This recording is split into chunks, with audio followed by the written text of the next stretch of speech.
No. We'll do it live. Fuck it. Do it live. I'll write it and we'll do it live. And thing sucks.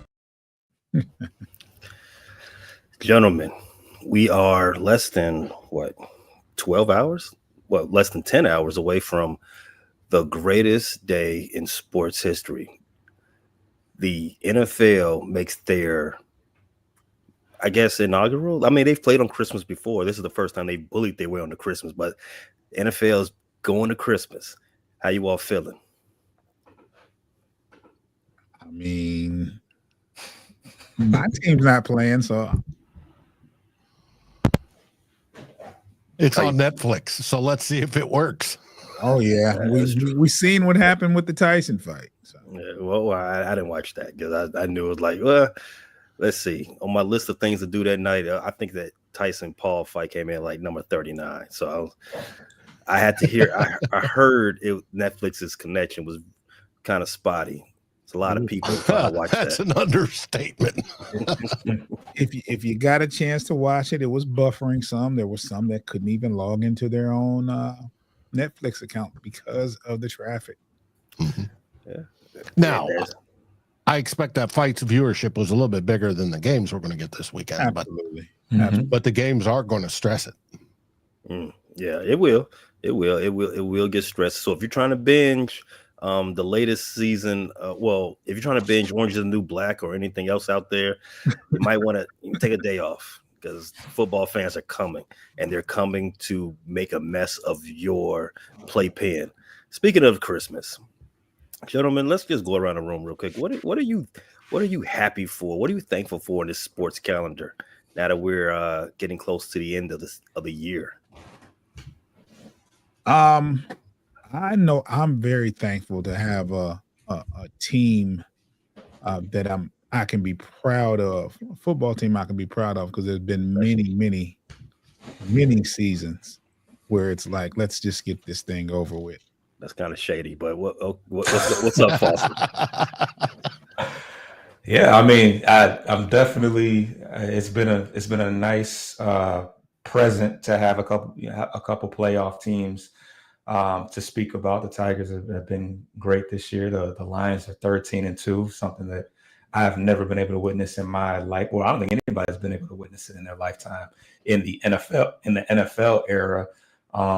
But yeah, even the Pistons are hanging on. We got that win last night against the Lakers. I feel bad because I went against. I picked against them in that game. It just seemed so unlikely, but. Yeah, we got a lot of winners around here. Red Wings got to get their act together, to be honest. Everybody else is holding up their end of the bargain. I guess that was shady too, huh, Pay? No, it was definitely shady because the Red Wings been keeping that city afloat for the longest. So, I mean, if they want to take a break, man, you got to let them. They've been on a break for a minute now. They've been on a break for a little while, though. Well, I mean, I think they said the same thing about the Lions. Dave. Hey, it's a magical time of year, and I'm grateful for this magical season. Who'd thought that the Vikings would more than double their preseason projections and be 13-2, baby? And now we have somewhat of a quarterback controversy as to whether do we keep Sam Darnold, try to extend him, or do we stick to the plan? And that's the biggest talking point across Vikings land, and it's getting nothing but louder. Now, it all depends on what happens over the next few weeks as to how loud it will get, but we shall see. And it's going to be interesting. But I'm grateful for this wonderful season that we've had. It was a surprise. We were quasi in a rebuild-ish deal. And, with the Lions having their franchise best season ever, we're tied 13-2. I'm thankful for expiring contracts. Let's get some of this dead weight up out of here. That's what I'm hopeful for. It's either going to light a fire underneath your butt and get you to do some things that you should have been doing a long time ago, or I can just count down the days till you're gone. I'm loving that, especially now as we're getting closer to baseball season. 52 days away from 52 days away from Valentine's Day. There are playoffs to watch. Oh, I'm gonna watch the playoffs. I'm thankful for that too, Dave. Thankful for playoff football. Playoff football is the gift that keeps on giving, especially to my parlays, and especially because I don't have to watch my team. Speaking of my team, my team played the Detroit Lions in Week 16. June, Foster, how was that game with you guys? The most important thing is we got a victory, and there were no major injuries after that game. So those are the two takeaways I have from that game, and also just keeping pace with the rest of the NFL, making it more difficult for the teams with lesser records. We want to stay ahead of those guys because we want that home playoff advantage. We want the NFC first week bye and all that stuff. So good win. Like I said, we're just thankful to be in a position that we're in. The game went kind of sorta like I thought it would. I didn't think it would be a close game. I didn't think it would be a blowout per se, but I did think the Bears would fight, and they did. So there was some fight. Maybe fighting on the sidelines, probably. I don't know. Maybe you saw something I didn't see, but probably that Tyson Paul fight again. That again I did not see. The second quarter, there was some fight. Oh yeah, okay. Yeah, the second quarter in which the Lions failed to score on every possession they had in the first half. Maybe that's what you meant. Foster, how was that game to you? You all won 31-17. Did everything happen expected according to plan? Yeah, I mean, the Bears played us tough early on. I kind of saw the same thing that I saw in the first game, where they held us on third down and held us in the red zone early in the game and forced us to some field goals. I think it wasn't until that Jameson Williams long pass that he caught that we really opened things up. But we did a good job of running the ball, which I was kind of concerned about to see how we were going to do, because we didn't do a good job of that in the previous game. But Jahmyr Gibbs kind of got back in a groove, and we were able to control the time of possession. But honestly, the two mishaps by Roma Dunze were major, were big factors in the game. You guys did have 10 penalties for 70 yards at inopportune times, and you guys just weren't able to convert on third down. I think Caleb Williams had a pretty good game. He went 26 for 40 for over 300 yards and 2 touchdowns, but he was only 2 for 10 on third down. So the incompletions that he did have were once again at inopportune times, and that hurt you guys. So. Inopportune. That is the word of the day as it describes the Chicago Bears.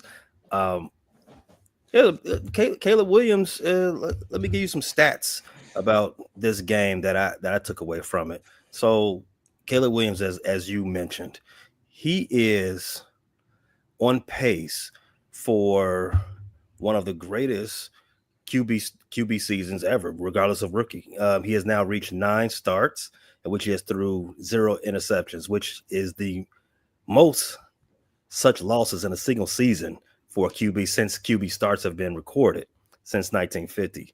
His interception-less streak is now 326 consecutive attempts without an interception. That is 100 attempts longer than a previous rookie record, and the longest in Bears history, obviously, of course, because Bears don't do quarterbacks, right? Another thing I took from that game, Caleb Williams, he was 4-5 under the previous offensive coordinator. He's now 0-6 under Thomas Brown. But there's some light at the end of that tunnel. Waldron, he was 9 TDs, 5 interceptions, 80 pass rating. With Thomas Brown, 10 TDs, no picks, 101 pass rating. So I mean, you can like what you see there, right? To your point there, Foster. Caleb Williams looked good. A lot of soft coverage in that second half, but hey, we'll take it. He had he had a clean pocket. So for those Bears fans that are still anti-Caleb, a little Caleb agnostic or whatever, I like to say, you saw what he looked like with a clean pocket. Again, a lot of soft coverage. So maybe you can be a little pessimistic still, a little glass half empty, if you will. Also, but for me, what I saw in that game, I started counting down. There's one less day on the calendar, June. One less day. 14 days until Black Tuesday. Like I told you, 52 days until pitches and catches report on Valentine's Day. And that's all I care about right now. And you know what? That's all the players care about too. They're playing out the string, and so am I. I cannot wait till I can enjoy Chicago-based sports again. Shout out to my Cubs. And I'm going to enjoy that. I'm going to enjoy the summer until training camp opens back up next August rather. Because who says this 9-game losing streak is going to end? It might be 19 by the time we look up this time next year. Nah, you're going to have a new coach by then, and you're looking forward to the Cubbies, but you got basketball and hockey going on. Oh yeah. Those Blackhawks, they're pretty. No, they're not. Those Bulls, they aren't either. But like Dave, you make a great point. You're gonna have a new coach, same culture, same players in this locker room. Who's to say this loser streak is going to end? I mean, you shouldn't have got this far, right? They let it get this far because they have no leaders in that locker room. The head coach is gone. Offensive coordinator is gone. General manager on a hot seat. No one else left to blame except the guys are still there. All those players. In fact, you remember that movie Juice? I know y'all have seen it because it's required viewing for this show. You all remember that scene when Q and Bishop got into it in Steele's mom's house and got to knocking over furniture and everything, and Steele's mad. And then what happened after that? Raheem jumped up and said, "All right, that's it. Squash it. Mm-hmm. Right?" And everything came. He jumped up and it cut all that chaos off right there. Bears don't have a Raheem. Because if they did, that Hail Mary in week 8 would not have snowballed into 8 more losses. Do you have a Bishop on the team? Oh, we've got nothing but Bishops on the team. Nothing but people snaking. Stevenson's definitely Bishop. I wouldn't say no. Stevenson's he's definitely got me. He's definitely a steal. He's a steal. He's a steal. Yeah. But we got a lot of Bishops. We ain't got no Raheems. Who's this? Like I said, that Hail Mary snowball into 8 more losses. Who's to say there's a snowball to 8 more going into next year? Wow. So we have no one in this locker room that could turn anything around, just say, cut it out. Like I said, that Hail Mary should have been an inflection point. But all we did is start pointing fingers and saying, whoop, woe is me, shrug my shoulders and keep it moving with the next one. I can't wait to get to Tulum. And because of all that, I am less confident that next year won't be more the same. More the same of people coming into the Bears house, going into their kitchen and eating their food, eating their food and taking it right off their table. Putting their dirty hands through the Bears refrigerator, taking the last pop, going to sit on their couch, kick their feet up, and enjoy themselves because the Bears ain't doing nothing about it. Well, I mean, I don't know, man. I'm at a loss for words for you. I don't. Oh well, I'm sorry. Yeah, I'm sorry too. That product is horrible. It is what it is. Got you a loss full of words too, huh? All right, but it's just like this, June. You got to fix the culture, and then absolutely once they figure, I don't care who they hire. If they don't fix the culture, nothing's going to change. Once they do that, get back to me. Until then, it's 1, 2, 3, Cancun. Now, I did notice from the game that Keenan Allen and Caleb Williams are developing quite the chemistry. There were some beautiful strikes. Oh yeah, those two, Caleb Williams, not Caleb Williams, but Keenan Allen was the leading wide receiver in that game. I think he's had his best turnabout under Thomas Brown's 3-year, three game era as a head coach of the Chicago Bears. That might be something he can take to his agent, and they can argue for a new contract with the Chicago Bears. I hope they do not. We do not need Keenan Allen, a 34-year-old wide receiver, eating into that cap room. We need to keep Ryan Poles or whomever the GM focused on fixing the needs of this team. We don't need an agent wide receiver. We don't need another wide receiver at all. If you're going to get one, there's a draft. There's a draft in April. There's plenty of them out there. Go get one from there, a cheap one. Don't need somebody who's going to demand upwards of 20 a year. Nah. But yeah, Keenan Allen did look good, and as in those two successive drives to end the first half in which the Bears scored a touchdown. First time the Bears have scored in the first half in about 4 games.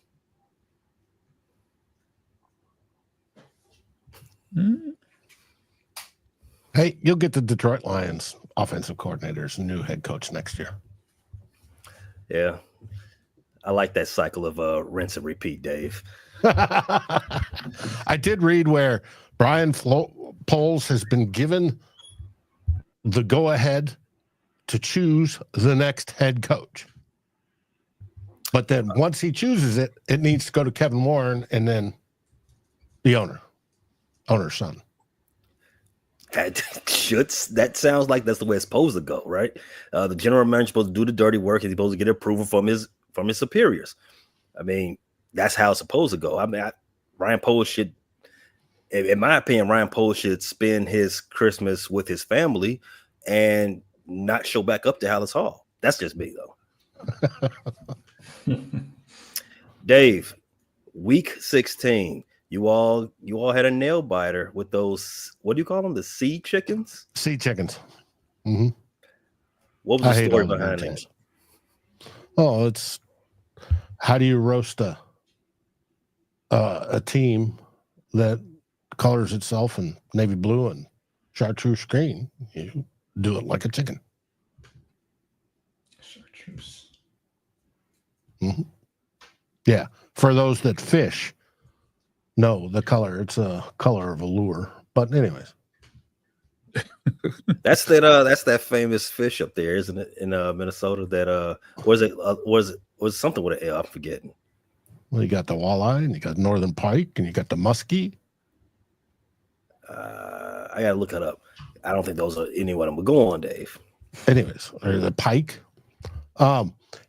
It was a good game. It was a tough game because the Seattle Seahawks were playing for their playoff lives as well, and very well could be playoff bound.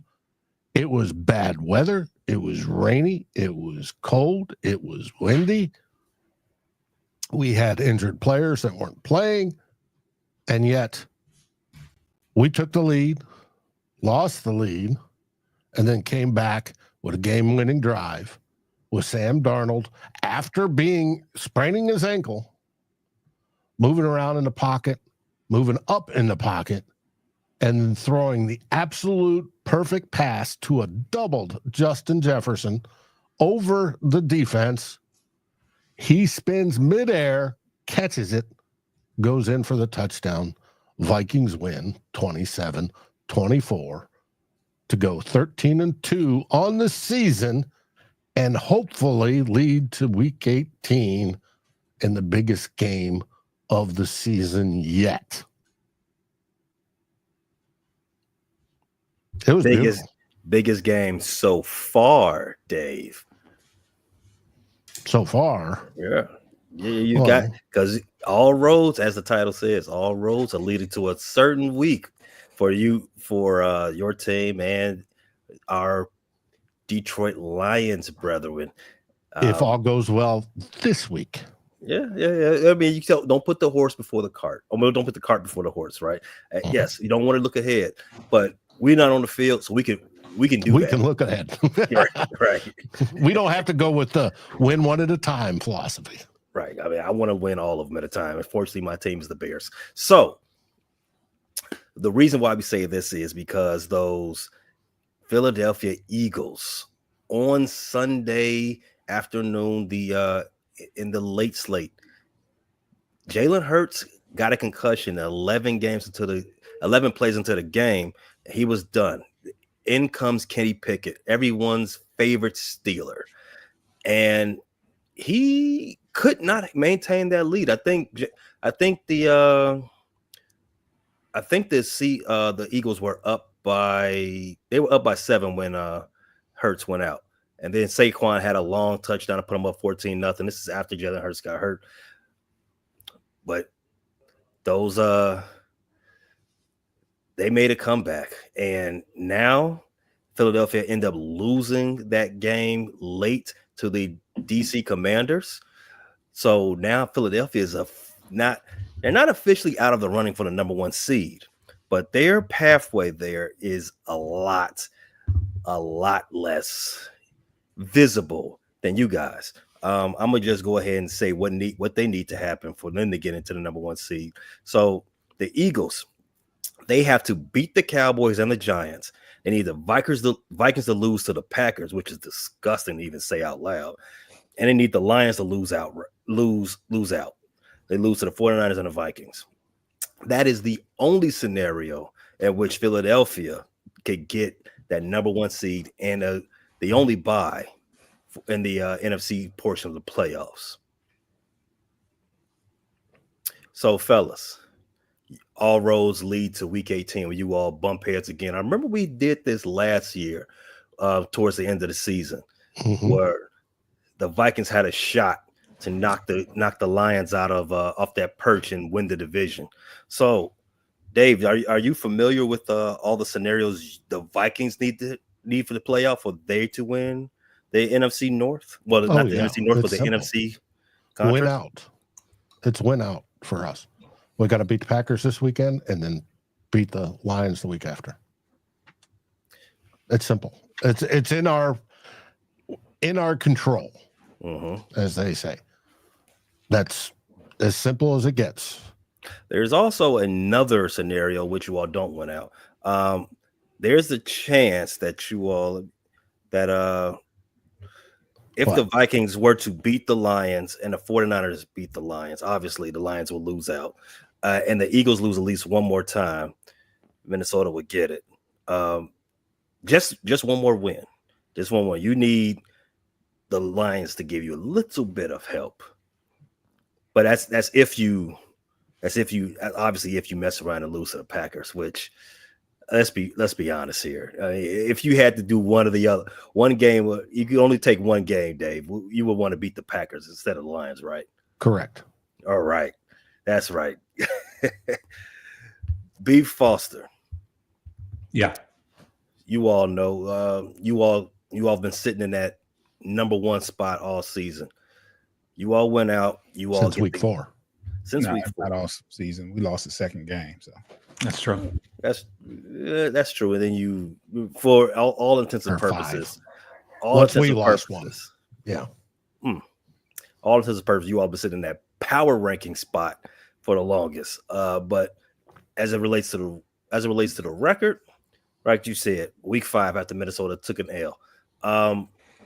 It's been a while. Since it's been a while, you all have to actually think about not being number 1. Obviously, you all, if you went out, you handle your business, you're there, you get that week off, you can kick your feet up like everybody does when they're playing the Bears. Are you in any way worried about this first game on your schedule against the San Francisco 49ers? Worried. I'm cautious of it. They've been eliminated from the playoffs. I think the schedulers definitely thought there'd be more implications for this game, especially because we were between each other and making it to the Super Bowl. So, this game could have very well meant something had things gone differently for San Francisco. But I mean, I think that they do possess the opportunity to play spoilers for us. But I think that we would relish in the opportunity to run up the score a little bit because they did stand in the way of us and get into the Super Bowl. So it should be an interesting game, but I think that the injury bug, although they haven't had it as bad as us, as no one has, I think that it has affected them in a worse way. The biggest ones being Christian McCaffrey being hurt, Trent Williams being injured. Who else? Brandon Ayuk very early in the year. And I believe they're shutting down Greenlaw as well for the rest of the year. So, well, Greenlaw's only played one game. Yeah, right. He was hurt most. Yeah, he got hurt in the Super Bowl, right, on that celebration or whatever. I think that he's not going to. I think they're shutting him down as well. So, should be an interesting game. What's interesting is you thinking the Lions injury rolls have been worse than the 49ers. I don't know about that one, buddy. More IR. I mean, more. I think we've got more guys on the IR. Oh, yeah, you got more guys on the IR, but the names in which they've lost. Hutchinson. Hutch Okay. is one. Our entire linebacking core is on the IR right now. What's the big names on 49ers? Christian McCaffrey. Okay, that's one. Trent Williams. That's two. Debo missed games. No. No, we're not doing that. Trying to slide that in there. Debo's missed games. Let's talk IRs and in regards of missing most of the season. Because right now Debo's playing. Correct. In some regards, well, I think all right. How about the better receiver on the team, Brandon Ayuk, IR, was been gone since October. Who else? You got. You're not going to want me to say this, but Fred Warner's has playing with a broken ankle. Okay. Then you got Drake Greenlaw, as B. Foster said, hurt himself coming off the sideline in the Super Bowl. He came back, finally made a comeback. Only for their season to be, you know what, we're mathematically limited. Go sit back down, bro. I mean, they've got Pro Bowlers, if not all pros guys, just sitting over there collecting checks. Okay. Now, to answer your question, though, looking at our lads, you got Wisnowski, McCaffrey, Hargrave, Luter, Mason, Feliciano, Robinson, Odom, Givens, Batch, Ayuk, Bethune, Mitchell, all on IR. Plus they have P-Line on IR, scheduled to return. Jackson Drake, defensive end, on the PUP. And you got a suspended Campbell Sr. Okay, now go over our IRs. I think we have enough time in this show for all that. Yeah. Sure we do. Let's not because we're missing. Let's not compare grief. Well, I can Montgomery. You got Alzoni, Rodriguez, Hutchinson, Moody, Davenport. Forget about Davenport. You always forget about Davenport. One play and he's done. Rakenstraw, McNeil, Badgley, Kaminsky, Raymond, Galvin, Green, Barnes, Davis, Lynn, Dorsey, Wingo, and Pico.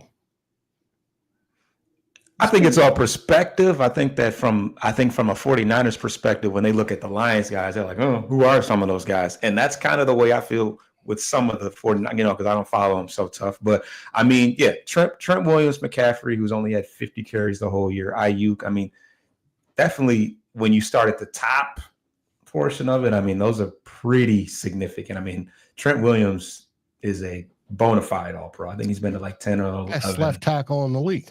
Yeah, 11 Pro Bowls. I mean, But he played 10 games this year. He didn't just sit all year. He's Yeah. I think the 49ers are down to their 6th running back, all intents and purposes. So, yeah, again, I don't want to grief compare. Both teams are banged up. Right. Trauma. Yeah, one is 13-2, and the other one's what? Yeah, 6-9, I think. 6-9. I think it's obvious the injuries affected one more than the other, and that could be just because one team is just better than the other. I don't. Or how they're spread. Yeah, you can say that Detroit's too. injuries are mostly on defense, Mhm. and they've been able to outscore their way past teams that can score on their defense. Whereas it's spread out on the Niners. Fair. I can go with that. June. Yes, sir. And then closing up our discussion on playoff scenarios. Obviously, you would prefer to have that number 1 seed. You control your destiny in the playoffs. It is, and you can get a little bit of rest and maybe get a little bit more healthy, right? But do you have a preferred matchup in the second round? Oh no, you have a preferred matchup in the first round in the event you don't get that number 1 seed in that bye. No, I don't have a preference at all. Win or lose, no matter what. The best scenario for me, for the Lions to do, is to win on Sunday versus Frisco. You win on Sunday versus Frisco, then you own the tiebreaker between Minnesota, and you could actually rest your players if you needed to. No. No, you got that wrong. If you guys win versus Green Bay, and we win versus Frisco, at the end of the season, if you beat us, we'll have a tie record, correct? Yes, but we'll have won the division and the number 1 seed at that point. Oh, okay. Well, I had that wrong. I thought. Okay. That'd be nice. That would be nice. Well, now you guys can clinch this weekend the number 1 seed and the division. If you guys lose and we win. Correct. That's the scenario that's the scenario that I would like to have. Right. But whoa. Which is a different question. You know the rules for this program. Were you talking about preferring who you're going to play, and it plays into who I prefer to play? It doesn't matter if we have home field advantage. You can't be wishing for the Packers to win, Joe. I'm not wishing for the Packers to win. I'm simply wishing for Minnesota to lose. It's a difference. See, if the Packers win, that means they played good and look invincible. If the Vikings just happen to lose it by shooting themselves in the foot, that means, that kind of thing. Now, if we lost and then beat you guys and you that's when the tie comes in and you own the tiebreaker. Yeah, I got you. But if we win out, we win. Period. And it's that simple and FTP. So FTP is right. Now there is a scenario in there where the Eagles can win the number 1 seed. Dave, but it takes us both losing. I commend you, because even though we were facing the Packers, you said FTP, you stuck with it, but I don't think Pay was singing that song. Wait. You're accusing me of doing what now? I don't recall. I recall Dave saying he can't cheer for the Packers matter what. No matter what. FTP. When that loss versus the Packers, if that was to happen, that would have helped Minnesota. He stood solid and said, FTP. We'll find another way. I don't recall those sentiments from you there, buddy. Well, let me be emphatic. I would rather grade my tongue up and down every inch of Lower Wacker Drive here in Chicago than to cheer for the Packers to do anything positive. I would rather ship the Packers off in one of them SpaceX balloons right on with Elon and go right to Mars than to say they can stay here, and if I had to cheer for them, there is no scenario in which I prefer the Packers to be winners. There's no scenario in which I prefer the Packers fans to be elated. I would prefer the Packers to go to hell. And or at least Milwaukee. Yeah. All I'm saying is, like, I'm not cheering. Like last night, right? Monday Night Football, that pained me. My team wasn't playing. Packers were playing the Saints, and they were looking awesome. That hurt me. Hated every second of every snap. Yeah, but part of that was because the Saints look so bad. I mean, I'm sorry, I can't go that far. It didn't pain me. I looked at one of my fantasy football matchups, like, oh, the Packers are destroying the Saints defense. There's my win. Just not happy that they did it. But for Green Bay then at that point for fantasy purposes. No, I benefited from the Saints being bad. See, there's a difference. Yeah, but you wanted the Saints to be bad, right? Well, I had a 60-point lead. They didn't. There was some wiggle room. The Saints could have did some things. The Saints could have scored. It just so happens they didn't. And you were happy about it. I'm happy about that Cash App tingle I got at the end of the day. Because it was a Green Bay tingle that you got. Nope. The icon was green because it's Cash App, but that's it. But it was Packer green though. Yeah, well, sometimes the Packers are in the way of my joy. Now they helped me be happy. They owe me. The Packers have helped you be happy. The Packers were in conjunction helping me be happy. And if you know me, I'm owed it. 2014, I haven't forgot. Fine. Let's go ahead and take this mandatory FFSN commercial break. If you're listening on audio, we'll be right back. Just take a few words from our sponsors and our advertising partners, and we will be right back with you. If you're watching live, you already know what to do. Stay put. Take a swig of water. In fact, take a shot of your favorite beverage, and the rest of the show will be right back in a jiffy.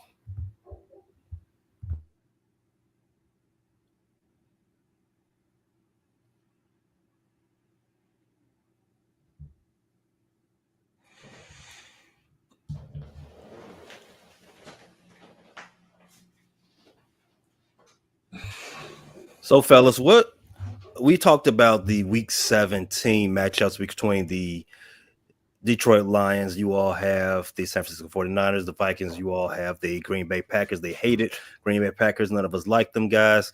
The Bears are hoping that you softened up those Seattle Seabirds for them, so maybe they can finally get off the schneid after 9 weeks. Dave, what can you tell me about them? How do we attack them to finally get a win? Hopefully have a good defensive rush, because that helped us, even though it was difficult. But Caleb Williams got to be on. You can throw on him. That's easy. Mm-hmm. But they've got a heck of a pass rush themselves. So, which does not bode well for you.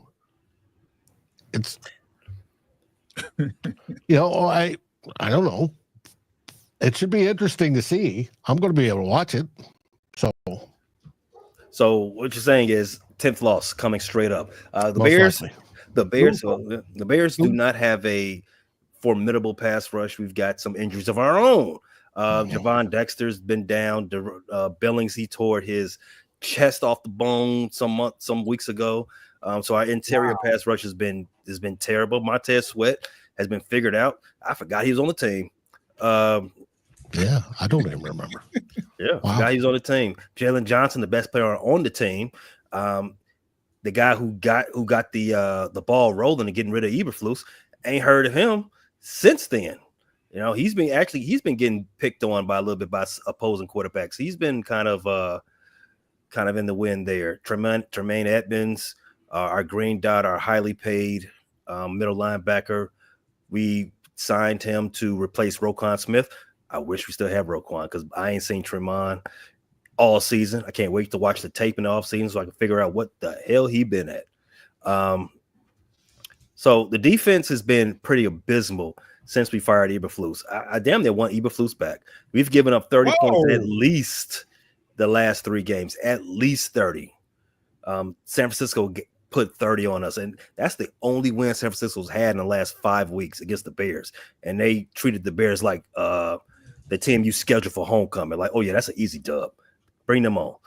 That's how they did the Bears. You all saw what the Lions did to the Bears, and who was it? The Vikings. The Bears didn't even show up that game. So we went to overtime on the no, Monday Night Football. Bears didn't show up. You all had a cakewalk. Another bye week for you guys, Dave. You're welcome. So I have zero conviction that the Bears can turn this thing around against Seattle. And I don't think Seattle's that good of a squad. Seattle's a mid team. They're an okay team. They're not gutter. They're better than the Arizona Cardinals, allegedly. Arizona Cardinals is a 7-7 team. Arizona Cardinals beat the Bears by 20 some odd points. I had no conviction. I have no faith. The only thing that I'm rooting for right now, I'm rooting for Caleb Williams to average 300 yards through the air the next 2 weeks. That will put Caleb Williams as the greatest quarterback in Chicago Bears history. Statistically. Now, the Seahawks are still playing for their playoff lives, so they're going to be motivated. They're motivated to get an easy win. I'm always motivated by easy, Dave, like a Staples commercial. What's the weather forecast to be tomorrow night or Thursday night? Thursday, it should be in the low 40s in Chicago. We have a bit of a late summer going on in Chicago right now. We got 40 degrees this week. Supposed to be in the 50s on the weekend. So no white Christmas. That's overrated. No white Christmas. No white Christmas. Because in Chicago, we probably have a white February through April. Yeah. Yeah. For the Packers are playing the Vikings this week. The Packers have a formidable team. They're not trash or anything like that. They've lived up to the hype. I don't know if Jordan Love has lived up to the hype of his contract, but they are definitely better than all of us gave them credit going through the offseason. What do the Vikings have to do to make sure the Packers do not get a W in week 17? Score more points than they do. More always. No, we've got to make sure that Jordan Love is not completing passes. We got to disrupt them, just like we did when we first played him in the season. Before Jordan Love supposedly got good, we dominated and we went out 3 or 4 touchdown lead, and then we just cruised to a victory. They came back in the late the 4th, but it was garbage time and it didn't matter, and there was no way they're going to catch us. We got to do basically the same thing. And in our house, which will be rocking, it's not going to be up. You're not going to hear, and God forbid if we hear, "Go Pack, go," in our stadium. Hopefully, because this is a very special, magical season, our fans aren't selling off tickets to their favorite cheesehead friends, and we don't hear that. But we'll see. And for us, it's stay healthy. We're getting healthier. We're going to have Harrison Hitman Smith back. We're going to have Ivan Pace back on the defense, which will make a huge difference in the run game. And however, the run game did great against Seattle. We stopped their run. It's going to be an interesting battle because obviously they're running like crazy, which is fine. If we stop that and make it Jordan Love win it, we should win this game. We're the better team. So says the position where you sit in the standings. I do want to recount that you said this is the second time you all seen them this season. If everyone remembers, that was a bit of a barn burner, an unexpected barn burner. The Minnesota Vikings went up 28-0 and won the game 31-29. Yeah, but we were ahead the whole time, and we'd never dropped below. We were 90% win probability rate with like the last couple minutes. Yeah, but again, don't take them lightly. I need you all to go ahead and bring it home, Dave. I think they want to. They know the first thing that Vikings have to do if they want a chance at all to win the division, and hopefully the NFC or the NFC #1 seed, they must win this game and make week 18 meaningful. Because if they lose and Detroit wins, week 18's nothing. Both teams can rest their starters. It doesn't matter. Well, the difference between this first game and last game, Josh Jacobs a little bit of a tear right now too. So it's not all just Jordan Love. Josh Jacobs has been carrying that offense pretty far. I'm anxious to see if Quay Walker is going to be healthy for that game too, because he's dynamic linebacker for the Packers. I think he missed yesterday's game against the Saints, and he got hurt the game prior. So if he's playing, I expect this game to be very entertaining. I think it's going to be closer than the first one throughout the game, not just there at the end. But it's going to be a test. That's why I'm hoping Ivan Pace is back, because we got Blake Cashman is basically our middle linebacker in the 3-4. He plays our strong side off-ball linebacker. Ivan Pace is the pass rush / run blitzing specialist. When he comes in, that's why we can't wait to have him back, because it's a downgrade when he's out, or either one of them is out. When Cashman was out, the 2 games, those are the 2 games we lost. And it's going to be interesting in the fact that this one will be an eyeball watcher. It's got flex to the 325 game on Fox. It's the nationwide, got their #1 crew with Tom Brady doing the broadcast. Everybody can watch, doesn't conflict with any of your games. And it's going to be down for it, because Green Bay wants to play spoiler. They without a doubt want to say, yeah, see ya, you guys don't have it in you. So, and it would take, Green Bay can win the division if we lose out, and I think the Lions lose out, they win. And let's not have that happen at all, period.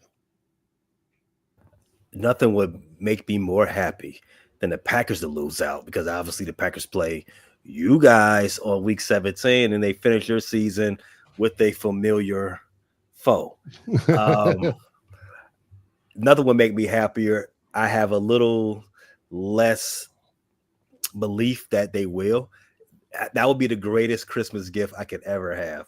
Let's go ahead and play some actual spoiler to the teams that actually need to be spoiled. Speaking of spoiled, that rotten dairy up there in Wisconsin. Let me tell you something, Dave. I'm sorry. Let me tell you something here, June. I would rather fly into Wuhan, China, and ingest all of the oxygen available than a cheer for the Packers. Okay. Nice. I would rather go skinny dipping in the East River by New York in the Hudson than to cheer for the Packers. Dave, what we got coming up on the Vikings First and Skol channel as we get ready for this big time divisional matchup? Well, tonight we have Sal Spice with another Victory Tuesday episode, and it'll also be our combined Christmas episode. We're going to try to get everybody that's on the Fans First Network to contribute in some fashion or way, but we're going to first talk about that Seattle Seahawks victory and how that went. And that's what we've got coming on. And then Thursday we'll have another probably, either South Spice or Real Forno Show or both. Who knows? And we'll roll into the week. Well, at those point in times, we'll be doing Packers games previews. And we hate the cheese weasels over on the Viking side. Yeah. Cheese is overrated. You can catch all of this great content right here at Vikings First and Goal. If you're watching live on YouTube, you see where you can find their audio and their YouTube channel. For those listening to audio, the information will be in the details. B. Foster, June. Not a big divisional matchup, but you do have a must-win, so to speak, this weekend. For those interested in hearing your in-depth coverage, previews, reviews of the game, where can they get that? You can get that on Bleachers to Speakers on YouTube. And you can follow us at all the aggregators. Just type in Bleachers to Speakers, FFSN. Make sure that notification bell is on. So when we go live, you'll get an alert, download those episodes. The next show will be on Monday because I believe this is a Monday night game. So we'll be going live Monday before the game and shortly after the game for the wrap-up show. I do find you all's wrap-up show. You and the 2-minute drill, not 2-minute drill, but live at the 2-minute warning. Live at the 2-minute warning. You got caught me there.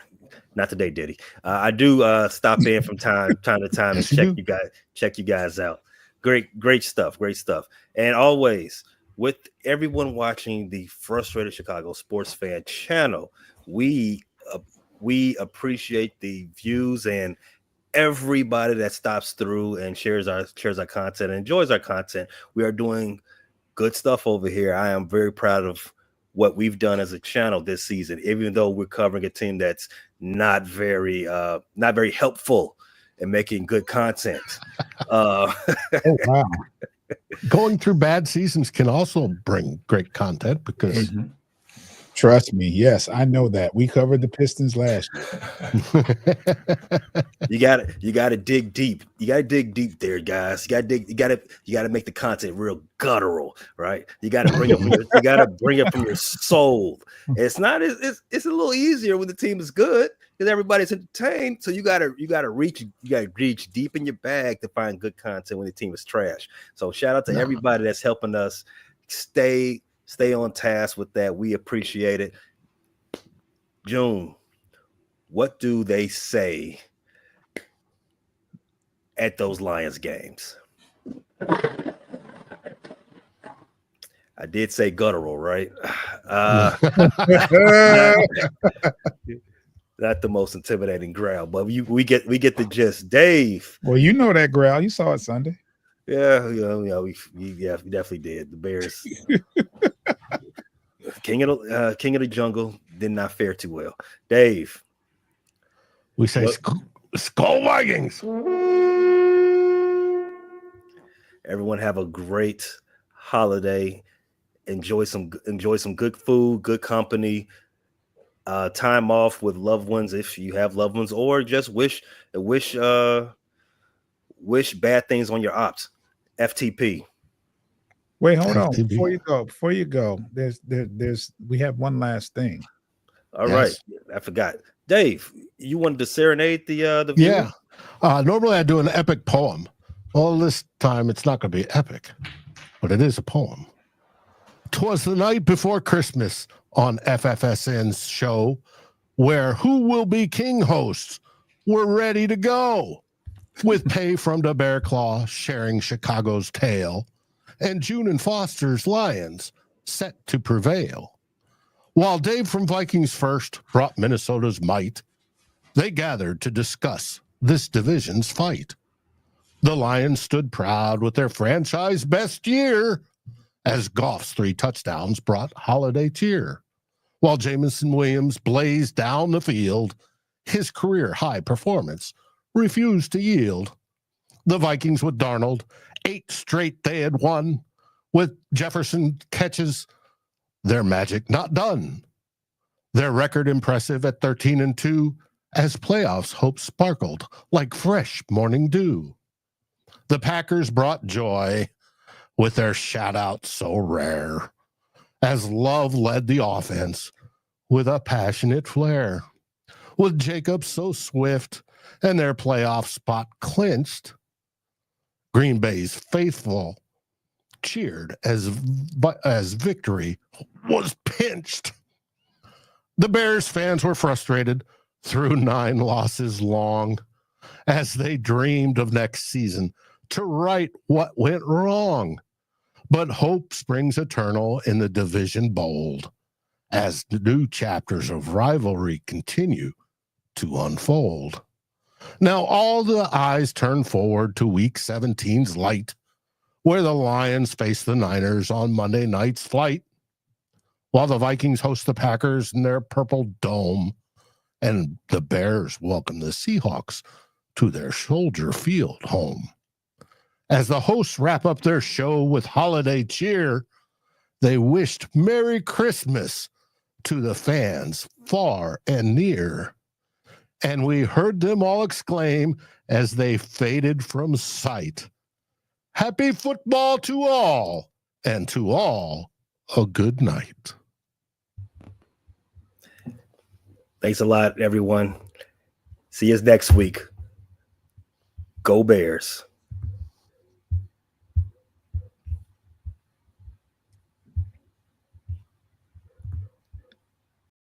Thanks for listening to this latest edition from the Frustrated Chicago Sports Fan channel.